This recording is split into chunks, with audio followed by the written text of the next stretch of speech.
The eyes of the American people and the entire world are fixed on Eastern Europe. Vladimir Putin is continuing his unjustifiable invasion of a sovereign country and his unprovoked killing of innocent people. Over the weekend, senators were honored to speak electronically with Ukraine's brave leader, President Zelensky. His courageous leadership has helped rally freedom-loving people the world over to the Ukrainian cause. One of his main pleas was that America and our partners continue providing Ukraine with additional military assistance, and to do so very quickly. Long before the invasion began, I was on this floor warning the Biden administration that we could not let assistance be trickled out at the speed of bureaucracy. I certainly hope that lesson has finally been learned. But even while one foreign policy nightmare plays out in Eastern Europe, inexplicably, the Biden administration is reportedly poised to announce a giant, gratuitous capitulation to our principal adversary in the Middle East as well. The nature of the Biden administration's approach to Tehran thus far has concerned not just Republicans, but members of both parties.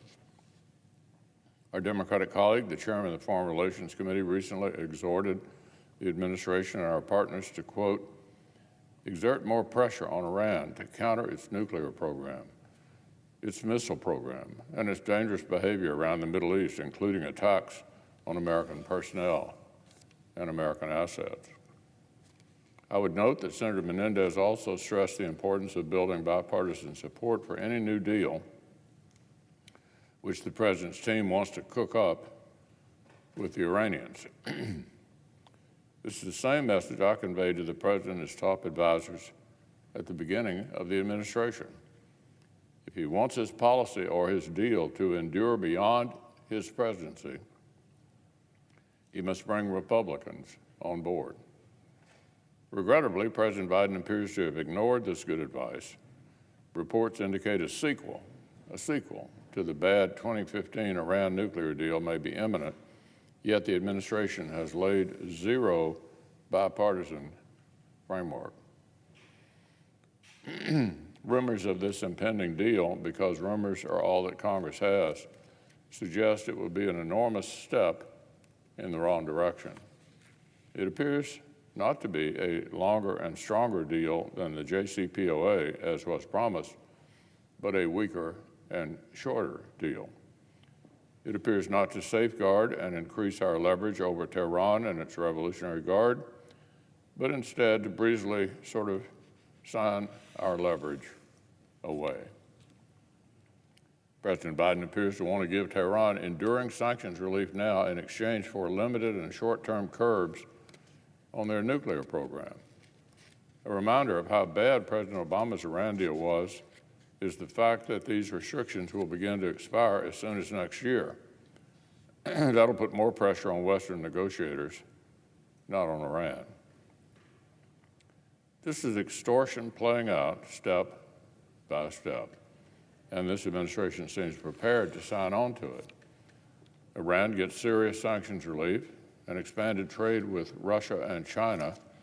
Their price is even fewer restrictions than the original failed Iran deal, and those restrictions begin to expire in just 2 years.